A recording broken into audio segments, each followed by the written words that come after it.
Hello students, आरंभ के digital platform पर आप लोग का स्वागत है। स्टूडेंट्स, मैं ओम प्रकाश आपके सामने फिर से उपस्थित हूं और आपके लिए बहुत ही इम्पोर्टेंट साइंस का क्वेश्चंस लेकर आया हूं। स्टूडेंट्स, आज के क्लास में आप साइंस का कुछ इम्पोर्टेंट क्वेश्चन देखेंगे और मेरा ये प्रयास रहेगा कि बहुत हद तक उस क्वेश्चन से जुड़े हुए कॉन्सेप्ट्स को क्लियर करते हुए चलें। तो चलिए स्टूडेंट्स, स्टार्ट करते हैं। ये वैसे क्वेश्चंस हैं जो एग्ज़ाम में पूछे गए हैं या पूछे जाने वाले हैं। ये बहुत ही इंपॉर्टेंट क्वेश्चन होता है, इसे आप पढ़ें, इससे रिलेटेड जो कॉन्सेप्ट होगा वो भी क्लियर होगा, इससे आपके कॉन्सेप्ट जो है काफ़ी हद तक क्लियर होगा। चलिए, पहला क्वेश्चन कह रहा है, निम्नलिखित में से किस तत्व की परमाणु संख्या पोटेशियम से अधिक है।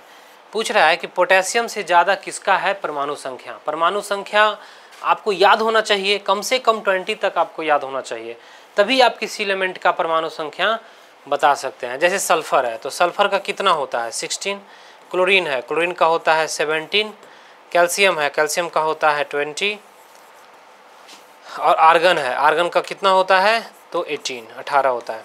ठीक है, लेकिन एक बात है कि पोटेशियम का कितना होता है भाई। तो पोटेशियम जो है इसका नोटेशन के होता है सिंबल और इसका 19 होता है। तो स्टूडेंट्स, पोटेशियम का एटॉमिक नंबर यानी परमाणु संख्या अगर 19 होता है तो इससे ज़्यादा कौन है तो कैल्शियम का होगा, यानी 20 जो है कैल्शियम, इसका एटॉमिक नंबर पोटेशियम से ज़्यादा होगा। किसी तत्व की परमाणु संख्या 17 है, ठीक है, और द्रव्यमान संख्या 36 है।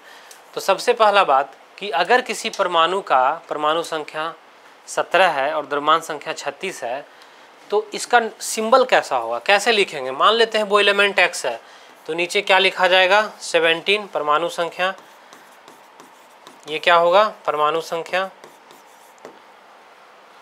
और ऊपर क्या लिखा जाएगा तो ये द्रव्यमान संख्या, ये क्या लिखा जाएगा द्रव्यमान संख्या। तो ध्यान दें कि द्रव्यमान संख्या और परमाणु संख्या को इसी तरह से लिखा जाता है, लेफ्ट साइड बॉटम में, लेफ्ट साइड नीचे में परमाणु संख्या और ऊपर में द्रव्यमान संख्या लिखा जाता है। कभी कभी इसको इधर भी लिख देता है, उससे कोई अंतर नहीं है, कोई दिक्कत नहीं है, उससे कोई मतलब नहीं है उसका। तो पूछ रहा है उसमें न्यूट्रॉनों की संख्या कितनी होगी। बहुत अच्छा बात है, न्यूट्रॉन कितना होगा तो आप क्या करिए, द्रव्यमान संख्या में से परमाणु संख्या को माइनस कर दीजिए। 36 - 17 तो कितना होगा 19। इसमें कितने न्यूट्रॉन्स होंगे तो 19, यानी ऑप्शन बी हमारा क्या होगा सही आंसर होगा। निम्नलिखित में से किसकी आवृत्ति सबसे कम है। आवृत्ति यानी फ्रीक्वेंसी के बारे में बोला जा रहा है कि यहाँ पे जितने भी विद्युत चुंबकीय किरण हैं इसमें सबसे कम आवृत्ति किसकी होगी। तो एक बात ध्यान दीजिए, आपको हमेशा तरंग दैर्घ्य का ऑर्डर याद होता है, तरंग दैर्घ्य का क्रम याद होता है। जैसे अगर तरंग दैर्घ्य देखें कि किसका तरंग दैर्घ्य यानी वेवलेंथ सबसे ज़्यादा है तो आप जानते हैं कि कॉस्मिक रे का सबसे कम है, कॉस्मिक किरण, उससे ज़्यादा है गामा का, उसके बाद है एक्स रे का, उसके बाद है अल्ट्रावायलेट का, उसके बाद होता है आपका अल्ट्रावायलेट के बाद होता है दृश्य किरण विजुअल जो दिखता है, उसके बाद होता है अवरक्त किरण, उसके बाद कौन होता है अवरक्त, उसके बाद होता है माइक्रोवेव, उसके बाद होता है रेडियो वेव। तो इस तरह से स्टूडेंट्स आप तरंगदैर्घ्य का आपको ऑर्डर याद होता है। तो तरंगदैर्घ्य के उल्टा होता है क्या फ्रीक्वेंसी यानी आवृत्ति। आवृत्ति जो है वो क्या होता है व्युत्क्रमानुपाती होता है किसके तरंगदैर्घ्य के यानी वेवलेंथ के। जिसका वेवलेंथ ज़्यादा होगा उसका आवृत्ति जो होगा कम होगा, सिंपल सा बात है। तो यहाँ पे दृश्य है यानी ये दृश्य है, गामा है, तो गामा का जो तरंगदैर्घ्य होगा सबसे कम होगा तो आवृत्ति इसका सबसे ज़्यादा होगा। ठीक है, तो पहले आप ना तरंगदैर्घ्य का क्रम लिख लें तब आपको गलती नहीं होगा। तो तरंगदैर्घ्य किसका ज़्यादा है तो सबसे कम है किसका गामा का। ये तरंगदैर्घ्य का बढ़ता हुआ क्रम है, ये क्या है असेंडिंग ऑर्डर है, बढ़ता हुआ क्रम है। तो तरंग जो है गामा तरंगदैर्घ्य गामा का सबसे कम होगा, उससे ज़्यादा होगा क्या एक्स रे का, उसके बाद होगा पराबैंगनी का, अल्ट्रावायलेट को क्या बोलते हैं पराबैंगनी, और उससे ज़्यादा होगा दृश्य का जो दिखता है लाइट। तो अगर ये तरंगदैर्घ्य का क्रम है तो फ्रीक्वेंसी किसका ज़्यादा होगा तो फ्रीक्वेंसी सबसे ज़्यादा किसका होगा, गामा का। और सबसे कम फ्रीक्वेंसी किसका होगा, तो दृश्य का। यानी यहाँ पे ऑप्शन क्या होगा, ये हमारा सही ऑप्शन होगा। यहाँ पे क्या पूछा है कि आवृत्ति सबसे कम है, सबसे कम आवृत्ति किसकी होगी, तो जिसका तरंग दैर्घ्य सबसे ज़्यादा होगा। तो तरंग दैर्घ्य सबसे ज़्यादा किसका है, दृश्य का। तो यानी ऑप्शन ए हमारा सही आंसर होगा। देखते हैं नेक्स्ट, रेडियोधर्मी नोबल गैस, कौन सा ऐसा नोबल गैस है, अक्रिय गैस है जो रेडियोधर्मी है, मतलब रेडियो एक्टिव है। तो देखिए आप जानते हैं आधुनिक आवर्त सारणी के 18वें समूह में, कौन सा समूह में, 18वें समूह में helium, neon, argon, krypton, xenon, radon ये होता है। इसमें कि रेडॉन जो है वो रेडियो एक्टिव होता है। रेडॉन क्या होता है, रेडियो एक्टिव। और इसका यूज कैंसर ट्रीटमेंट में किया जाता है, कैंसर उपचार में किया जाता है। आपसे ये भी पूछ सकता है कि कौन सा नोबल गैस है, अक्रिय गैस, जिसका प्रयोग हम लोग कैंसर के इलाज में करते हैं। तो कैंसर के उपचार में किसका करते हैं, तो रेडॉन का। परमाणु ऊर्जा रिएक्टर किसके सिद्धांत पर कार्य करता है, तो परमाणु ऊर्जा जो न्यूक्लियर रिएक्टर होता है उसमें न्यूक्लियर फ्यूजन कराया जाता है। न्यूक्लियर फ्यूजन मतलब नाभिकीय विखंडन, क्या कराया जाता है, नाभिकीय विखंडन, जिसमें मोस्टली यूज होता है यूरेनियम 235। ये टूट के कौन सा रे निकालता है, गामा रे। इसका एनर्जी बहुत ज़्यादा होता है। ये ऐसी गामा किरण है, विद्युत चुम्बकीय किरण, जिसका ऊर्जा क्या होता है, बहुत ही ज़्यादा होता है। तो उच्च ऊर्जा वाली ये क्या है, किरण। तो नाभिकीय विखंडन ये कंट्रोल्ड होता है, नियंत्रित होता है। और यही अनियंत्रित हो जाएगा तो बन जाएगा क्या, परमाणु बम।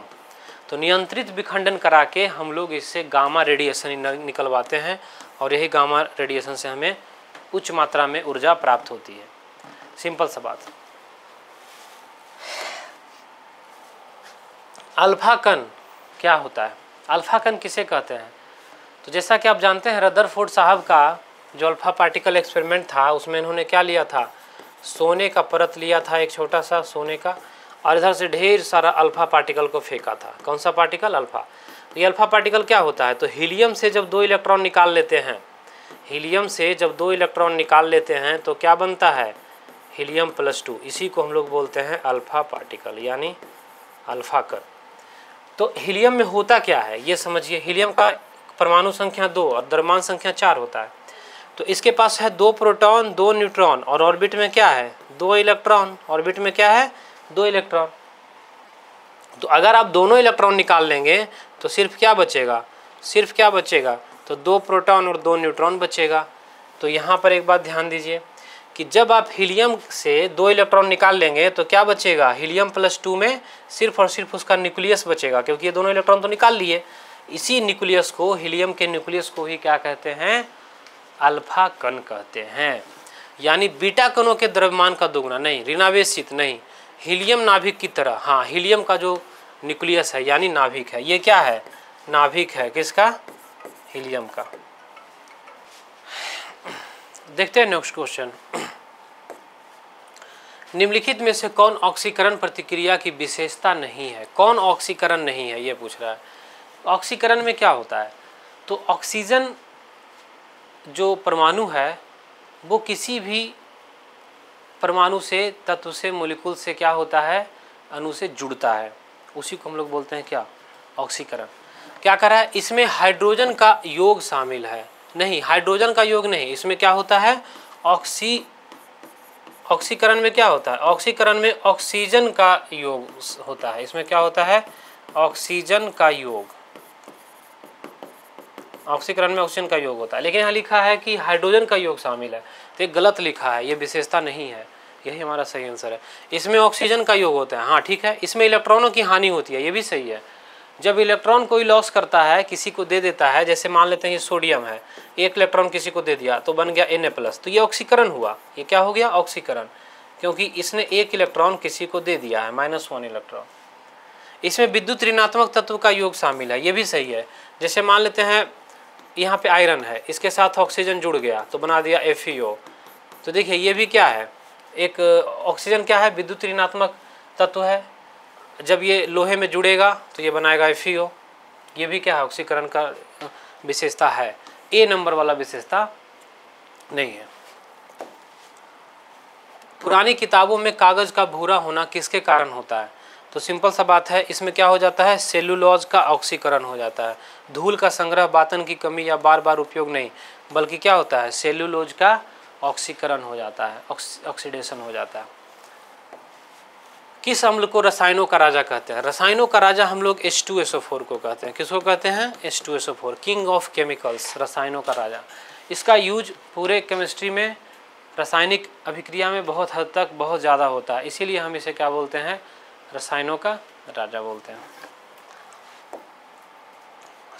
कह रहा है सांद्रित HNO3 को किससे बने कंटेनरों में संग्रहित किया जाता है? तो सांद्रित को हम लोग किस में रखते हैं? तो एल्युमिनियम में रखते हैं। तो एल्युमिनियम में ही इसको स्टोर किया जाता है। इसका रीज़न है कि उसके लेयर पे एल्युमिनियम मेटल के लेयर पे Al2O3 का लेयर बनता है। एल्युमिनियम मेटल जो होता है धातु, इसके सतह पर Al2O3 का लेयर बनता है और रिएक्शन नहीं होता है यहाँ पे। तो इस तरह से इसको डिफाइन कर सकते हैं। Lead storage cell, lead storage cell किसे कहते हैं? यानी इसे लीड स्टोरेज बैटरी भी बोला जाता है। ये क्या होता है लीड स्टोरेज बैटरी? जो घर पे हम लोग इन्वर्टर में यूज़ करते हैं या कार वगैरह में जो बैटरी लगाया जाता है उसे बोलते हैं लीड स्टोरेज बैटरी। उसमें लेड का ऑक्साइड जो है वो अंदर में होता है, इसीलिए इसको लीड स्टोरेज बैटरी बोलते हैं। इसमें जो इलेक्ट्रोलाइट के तौर पे यूज किया जाता है, या कहिए बैटरी में जो पानी होता है, वो पानी के साथ H2SO4 यानी सल्फ्यूरिक एसिड का प्रयोग किया जाता है। तो लीड स्टोरेज सेल में इस्तेमाल होने वाला अम्ल है, यहाँ पे देखिए वही चीज़ पूछ रहा है, यही चीज़ पूछता ही है कि हम लोग लीड स्टोरेज बैटरी में कौन सा अम्ल यूज करते हैं, प्रयोग करते हैं। तो फॉस्फोरिक एसिड, हाइड्रोक्लोरिक, नाइट्रिक और सल्फ्यूरिक। तो सल्फ्यूरिक यूज करेंगे। सल्फ्यूरिक का फॉर्मूला क्या होता है? H2SO4। नाइट्रिक का फॉर्मूला HNO3, हाइड्रोक्लोरिक का HCl और फॉस्फोरिक का H3PO4। तो हम लोग कौन सा यूज करते हैं? H2SO4, जिसे तेजाब भी कहते हैं, इसे तेजाब भी कहते हैं। नेक्स्ट क्वेश्चन में कह रहा है सबसे मजबूत बंधन है carbon double bond, carbon carbon triple bond, carbon carbon single bond. दो कार्बन अगर डबल बॉन्ड से बंधा हुआ है और ट्रिपल बॉन्ड से बंधा है, दो सहसंयोजक बंधन है या 3 है या 1 है, तो सबसे मजबूत कौन होगा? तो सिंपल सा बात है, सबसे मजबूत कौन होगा? तो ये वाला। कोई भी दो चीज़ को आप बांध रहे हैं, उसको आप एक रस्सी से बांधिए या 2 रस्सी से बांधिए या 3 रस्सी से बांधिए, तो क्या सब बराबर मजबूत होगा? नहीं, सब बराबर मजबूत नहीं होगा। तो क्या होगा? जो 3 रस्सी से बंधेगा वो सबसे स्ट्रॉन्गेस्ट होगा, सबसे ज़्यादा मजबूत होगा। तो यहाँ पे ये होगा। निम्नलिखित में से कौन सा अणु एक दोहरे सहसंयोजक बंध से जुड़ा हुआ है? मतलब किसमें डबल बॉन्ड है ये पूछ रहा है। Cl2 में सिंगल सिंगल बॉन्ड है, O2 में डबल डबल बॉन्ड है, N2 में ट्रिपल ट्रिपल बॉन्ड है, 3 इलेक्ट्रॉन का शेयरिंग हुआ है। ये बॉन्ड कैसे बनता है? He2 में क्या है? 0 बॉन्ड है। अब आप सोच रहे होंगे कि कैसे आप अपने मन से लिख दिए कि Cl में 1 बॉन्ड होगा, O में 2 बॉन्ड होगा, Nn में 3 बॉन्ड होगा। तो इसके लिए आपको समझना पड़ेगा ऑक्टेट का नियम। ऑक्टेट का नियम क्या कहता है कि क्लोरीन के बाह्य कक्षा में 7 इलेक्ट्रॉन होता है, तो इसको 8 पूरा करने के लिए 1 इलेक्ट्रॉन चाहिए। तो क्लोरीन के बाहरी कक्षा में अगर 7 इलेक्ट्रॉन है तो दूसरे क्लोरीन के भी बाहरी कक्षा में 7 ही इलेक्ट्रॉन होगा, दोनों 1-1 इलेक्ट्रॉन का शेयरिंग कर लेगा। अब इस क्लोरीन के बाह्य कक्षा में कितना हो गया? 2 2 4 2 6 2 8 इलेक्ट्रॉन। तो ये 1-1 इलेक्ट्रॉन का शेयरिंग करेगा, इसलिए ये क्या होगा? 1-1 इलेक्ट्रॉन का शेयरिंग करेगा तो यहाँ पे सिंगल कोवेलेंट बॉन्ड बनेगा। देखिए अगर इसी तरह से देखा जाए O2 में, तो O2 में ऑक्सीजन के बाह्य कक्षा में कितना इलेक्ट्रॉन है? तो 6 इलेक्ट्रॉन है। ऑक्सीजन के बाह्य कक्षा में कितना इलेक्ट्रॉन? तो 6 इलेक्ट्रॉन। तो क्या होगा? इसको 2 इलेक्ट्रॉन चाहिए, तो ये 2-2 इलेक्ट्रॉन का शेयरिंग करेगा। नाइट्रोजन के बाह्य कक्षा में कितना इलेक्ट्रॉन है? 5 इलेक्ट्रॉन। तो इसको 8 पूरा करने के लिए 3 इलेक्ट्रॉन चाहिए, इसीलिए नाइट्रोजन 3-3 इलेक्ट्रॉन का शेयरिंग करेगा। तो इस तरह से ये नंबर ऑफ कोवेलेंट बॉन्ड निर्धारित होता है कि कितना कोवेलेंट बॉन्ड यानी सहसंयोजक बंधन होगा। तो ऑक्सीजन में क्या होगा? 2 बंधन। आवर्त सारणी में एक ही समूह के तत्व की सामान्य विशेषता क्या है? हाँ, बहुत अच्छा क्वेश्चन है। देखिए जैसे lithium, sodium, potassium, rubidium, caesium और फ्रेंसियम, ये एक ही समूह का तत्व है, ठीक है। इसके समूह के तत्व की सामान्य विशेषता क्या है? बताइए इन सब में क्या कॉमन है? बाह्य कोश में इलेक्ट्रॉन, इलेक्ट्रॉनों की कुल संख्या, प्रोटॉनों की कुल संख्या या परमाणु भार। सबसे पहला बात कि लिथियम में होगा 3 इलेक्ट्रॉन, सोडियम में होगा 11 इलेक्ट्रॉन, इसका मास होगा 7, इसका मास होगा 23। तो आप देख रहे हैं सबका मास अलग अलग है, मास मतलब द्रव्यमान, ठीक है। बाह्य कोश में इलेक्ट्रॉन की संख्या बराबर होगा, इसमें होगा 2 1, इसमें कितना होगा 2 8 1। तो आप देख रहे हैं कि नहीं, बाह्य कोश बाहरी इलेक्ट्रॉन में, बाह्य कक्षा में सब में एक एक इलेक्ट्रॉन है। तो सब जो समूह में जो तत्व होता है एक ही समूह में, उसमें एक ही विशेषता होता है कि उसमें समान संख्या में इलेक्ट्रॉन होते हैं बाह्य कक्षा में। बाकी इलेक्ट्रॉनों की कुल संख्या देखें तो इसका एटॉमिक नंबर होता है 3, परमाणु संख्या, इसमें होगा 3 इलेक्ट्रॉन। इसका परमाणु संख्या होता है 11, तो इसमें 11 इलेक्ट्रॉन। तो इलेक्ट्रॉन तो बदल रहा है ना, ये बदल रहा है, प्रोटॉन भी बदल रहा है, जितना परमाणु संख्या उतना ही प्रोटॉन होता है। परमाणु भार भी अलग अलग होता है, इसका 7, इसका 23, देख रहे हैं। भूपर्पटी में सबसे प्रचुर मात्रा में अगर देखा जाए तो अर्थ क्रस्ट यानी भूपर्पटी में सबसे ज़्यादा कौन सा मेटल होता है, एल्युमिनियम 1 नंबर पे, और 2 नंबर पे कौन होता है, तो आयरन होता है, ध्यान रखिएगा। 1 नंबर पे है एल्युमिनियम और 2 नंबर पे क्या है, लोहा। और अगर तत्व की बात करें, धातु नहीं पूछे, कोई भी तत्व की बात करें तो 1 नंबर में कौन सा है, तो 1 नंबर में है ऑक्सीजन। 1 नंबर में कौन सा है, ऑक्सीजन। और 2 नंबर में कौन है, तो सिलिकॉन। 2 नंबर में है सिलिकॉन। मैग्नेटाइट है, मैग्नेटाइट क्या है, Fe2O3 को मैग्नेटाइट कहते हैं, Fe2O3 या फिर Fe3O4 को कहते हैं। तो ध्यान दीजिए, इसे बोला जाता है हेमेटाइट। इसे क्या बोला जाता है, हेमेटाइट। और इसे बोला जाता है मैग्नेटाइट, इसे बोला जाता है मैग्नेटाइट। तो यह है आपका मैग्नेटाइट। मानिक और नीलम किसके ऑक्साइड हैं, बहुत अच्छा क्वेश्चन है। रूबी और सैफायर इसको बोलते हैं, ऐसे इसको बोला जाता है मानिक और नीलम। तो ये किसके ऑक्साइड है, तो ये जो होते हैं ना मानिक और नीलम, ये एल्युमिनियम के ऑक्साइड होते हैं। किसके ऑक्साइड होते हैं, एल्युमिनियम के। इसलिए ये बात हमेशा आप ध्यान रखिएगा, मानिक और नीलम एल्युमिनियम के ऑक्साइड होते हैं। माचिस की तीली की नोक में शामिल है कौन सा होता है, फास्फोरस पेंटाऑक्साइड या सफ़ेद फास्फोरस या लाल फास्फोरस या फास्फोरस ट्राइक्लोराइड। तो ये होता है इसमें कौन सा, रेड फास्फोरस यानी लाल फास्फोरस।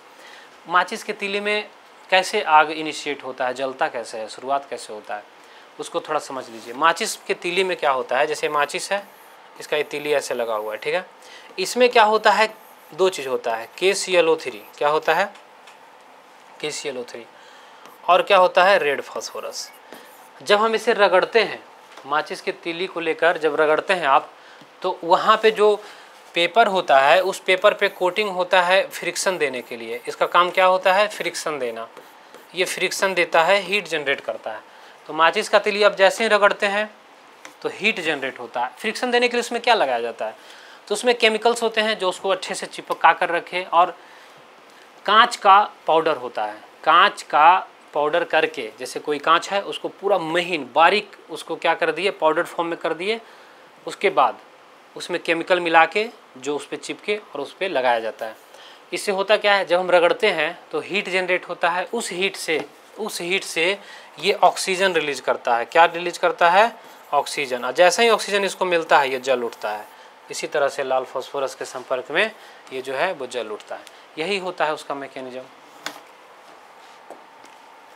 सोडा वाटर में शामिल है, सोडा वाटर में क्या होता है, तो सोडा वाटर में जो है वो होता है H2O और प्लस कार्बन डाइऑक्साइड। यही होता है सोडा वाटर में, H2O और प्लस क्या होता है, कार्बन डाइऑक्साइड। तो यहाँ पे कौन सा गैस होगा, कार्बन डाइऑक्साइड, जिसके कारण ये बन जाता है थोड़ा सा कार्बोनिक एसिड भी। क्योंकि आप जानते हैं कि नॉन मेटल का ऑक्साइड है ना, CO2 क्या है, अधातु है, ये अधातु का ऑक्साइड है। तो अधातु का ऑक्साइड जो है वो पानी के साथ मिलके क्या करता है, अम्ल बनाता है। अधातु का ऑक्साइड पानी के साथ मिलके अम्ल बनाता है। तो सोडा वाटर में जो CO2 गैस होता है वो पानी से रिएक्ट करके और कार्बोनिक एसिड बनाता है। तो सोडा वाटर में अगर आपसे पूछ दे कि कौन सा एसिड होगा थोड़ा बहुत, तो आप कार्बोनिक एसिड बोल सकते हैं। कार्बन का उच्चतम प्रतिशत कोयला किस रूप में पाया जाता है, तो एंथ्रासाइट। जितने भी इसके रूप हैं उसमें सबसे ज़्यादा कार्बन कंटेंट किस में होता है, तो एंथ्रासाइट में। ये सबसे उच्च किस्म का कोयला है एकदम। अंतरिक्ष यान में ईंधन को जमने से रोकने के लिए किसका उपयोग किया जाता है, इथिलीन ग्लाइकोल का। किसका किया जाता है, इथिलीन ग्लाइकोल। इथिलीन ग्लाइकोल ये कंपाउंड है, इसको डाल देने से कम टेम्परेचर पे भी नहीं जमता है। पानी में भी यही होगा।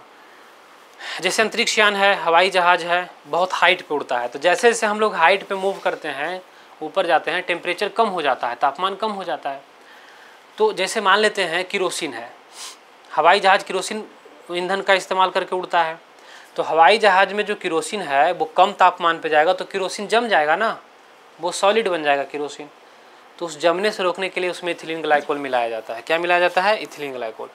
या पानी को जमने से रोकने के लिए, जैसे गाड़ी के बॉयलर में पानी डालना होता है, अब पानी डालेंगे, ठंडा का दिन है, -2 डिग्री सेल्सियस टेम्परेचर है, आप कश्मीर में हैं, तो वहाँ पे जम जाएगा पानी, तो उसको रोकने के लिए उसमें इथिलीन ग्लाइकोल मिलाया जाता है। तो ध्यान रखिएगा, इथिलीन ग्लाइकोल इसको पूरा बोलते हैं। क्या बोलते हैं? ग्लाइकोल भी बोलते हैं, या इसको कभी कभी इथिलीन ग्लाइकोल भी बोला जाता है। क्लोरोफॉर्म का उपयोग इस प्रकार किया जा सकता है। एनाल्जेसिक यानी जो दर्द के लिए दवा होता है, एंटीबायोटिक मतलब ये बैक्टीरिया के खिलाफ, या मलेरिया रोधी या संवेदनाहारी, इसको एनेस्थेसिया बोलते हैं। क्या बोलते हैं? एनेस्थेसिया। एनेस्थेसिया मतलब संवेदनाहारी, इसी के लिए यूज़ करते हैं हम लोग क्लोरोफॉर्म का यूज़ करेंगे तो उसको फिर दर्द तकलीफ का पता नहीं चलता है। पीवीसी एक पॉलीमर है जिसका कि मोनोमर क्या है? Polyvinyl chloride. क्या है? Polyvinyl carbonate, polyvinyl carbonate, polyvinyl chloride. ये पीवीसी का क्या होता है? मोनोमर, यानी एकलक क्या है इसका? Polyvinyl chloride. ढेर सारे पॉलीविनाइल क्लोराइड को मिलाते हैं, है ना, बहुलकीकरण करते हैं, तो फिर क्या बनता है? पीवीसी। विनाइल क्लोराइड का करते हैं, विनाइल क्लोराइड का। यह है पॉलीविनाइल क्लोराइड तो बनता है ना, हम लोग किसका करते हैं? विनाइल क्लोराइड का। यही चीज़ है, पॉली लगा देने से क्या होता है कि ढेर सारा विनाइल क्लोराइड मिलके, ढेर सारा विनाइल क्लोराइड मिलके पॉलीविनाइल क्लोराइड बनाएगा। एक ही चीज़ है। प्लास्टिक की बोतलें पीईटी नामक बहुलक से बनी होती है। पीईटी का विस्तारित रूप क्या है? पीईटी जो है ना, इसका फुल फॉर्म होता है पॉलीइथिलीन ट्रैप्थेलेट। ये वाला कंपाउंड है। ये क्या होता है? तो प्लास्टिक का जो है ये मोनोमर है। मतलब ये हुआ कि जैसे अभी आपने देखा पीवीसी में, वैसा इसमें भी होता है पॉलीइथिलीन ट्रैप्थेलेट। इथिलीन ट्रैप्थेलेट क्या है? ढेर सारा मिलके और बनाता है पीईटी, है ना, इस तरह से। ग्लाइकोल को विमानन गैसोलीन में जोड़ा जाता है। ये ग्लाइकोल है, ये ग्लाइकोल है। ग्लाइकोल को विमानन गैसोलीन में जोड़ा जाता है। गैसोलीन मतलब क्या हो गया? उसका जो फ्यूल होता है, पेट्रोल जो होता है, फ्यूल, पेट्रोल, केरोसिन जो भी है। ग्लाइकोल को विमानन गैसोलीन में जोड़ा जाता है क्योंकि यह पेट्रोल को जमने से रोकता है, पेट्रोल की खपत को कम करता है, पेट्रोल के बाष्पीकरण को कम करता है, पेट्रोल की दक्षता में वृद्धि करता है। तो ये क्वेश्चन अभी मैंने जस्ट डिस्कस किया कि फ्यूल में जो ईंधन है